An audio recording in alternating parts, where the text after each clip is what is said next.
Мен бүгін күлі қазақ еліне Асай компаниясын құрып, жұмысын аяғынан тұрғызып, ел көзіне түсе берген шағында аяқ асты емі жоқ ауруға шалдығып, көп ұзамай дүниеден өткен Асқар Жәкулин жайлы елге құпия болып келген. Осы бір қазақ азаматының өміріндегі кейбір құпия тұстарын суыртпақтағым келеді. Асқар ұлты қазақ, Бейжіңде жоғары білім алған. Ол Қытайдың астанасында оқып жүргенде қазіргі Қытай әйелі Жаңуй менен танысқан. Кейін осы Қытай әйелімен қазақ еліне қоныс аударған. Асқарды жақсы білетін достарының айтуына қарағанда, ұлтшылдық оның қанында бар. Ол аса елеулі отбасында дүниеге келген. Жастайынан бардам жерде өмір сүрген. Қазақ еліне оның бойындағы ұлтым қазағым деген арзуаны сүйреп келген деседі.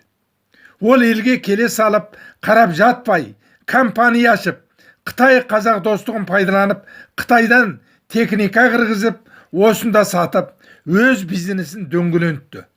Асқар елге танымал, атақты адамның баласы, Қытай тілін біледі. Оның кеудесінде өз ұлтына деген үлкен жүрек бар. Оның қазақ еліне балдай батып, судай сіңіп кететінін Қытай коммунистері білген. Ол Бейжіңде университет оқып жүргенде Қытай қызының оған ғашық болуы да тегін емес.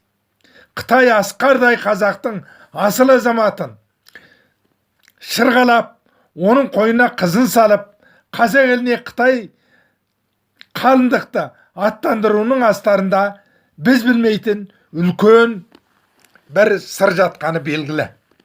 Асқар қазақ еліндегі бизнесін дөңгелентіп отырған орайын пайдаланып, Қытай оны өз мүддесіне пайдалануды көздегені де өтірік емес.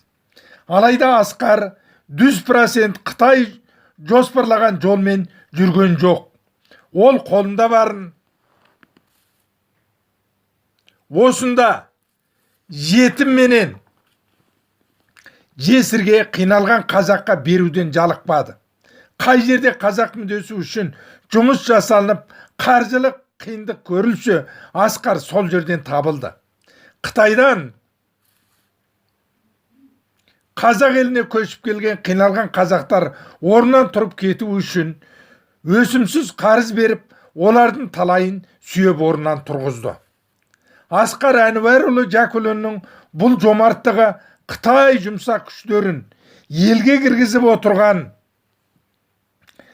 Қытай билігінің көңілінен шыға қоймады.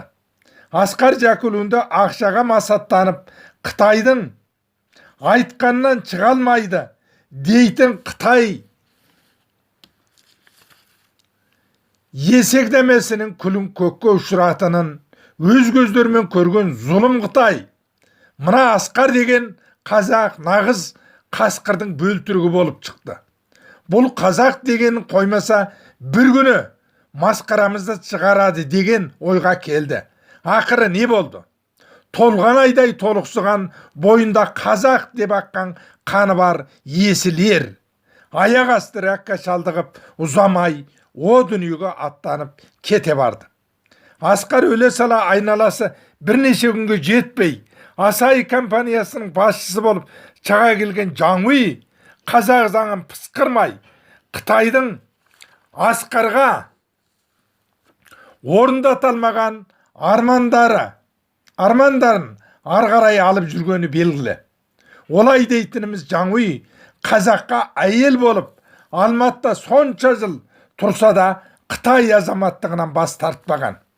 Әдетте заң бойынша Жаңуй Асқардың орнына көтерілу үшін кемінде 5-6 ай керек еді. Бірақ Жаңуй 2-ақ күнде компания тізгінін қолына алып, Алматыда қазақ қызы Салтанат Құсман қызының үстінен арыз беріп, оны жалған жаламен 8 жылға соттатып үлгірді.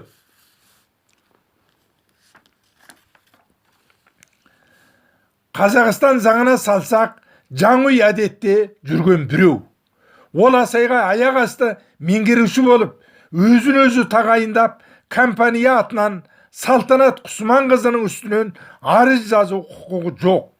Өйткені Жаңуй Asahi компаниясы үшін ешкімде емес.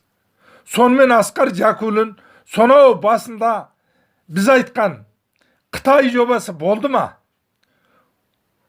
Ол егер шынымен Қытай жобасы үшін қызмет атқарса, неге қазақтарға қол ұшын беріп, демеп, олардың аяғынан тұруына мүдделі болды?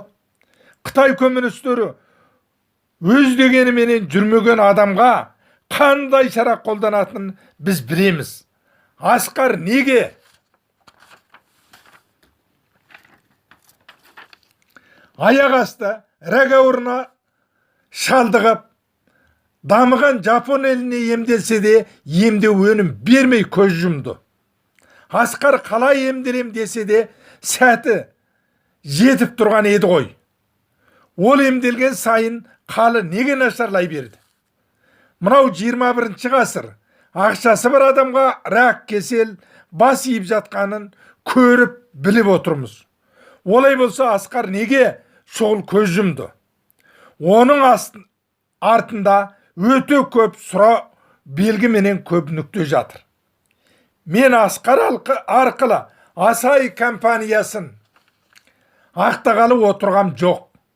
Қазіргі Асайдың қаралығына қарап отырып, оның нағыз Қытай мүддесіне жанын салып, жұмыс жасап жатқанын есті адамның бәрі біледі. Алайда осы компанияны өз қолымен құрған Асқар Жакулин неге аяқ асты? Емі жоқ ауруға тап болып көз жұмды. Ол сонда кімнің құрбаны болып кетті? Айналып келгенде Асқар Жакулин мен Салтанат Құсманқызы тағдырлас емес пе? Осы екеуінің артында да тұрған бір мүдде барын ел біле ме екен?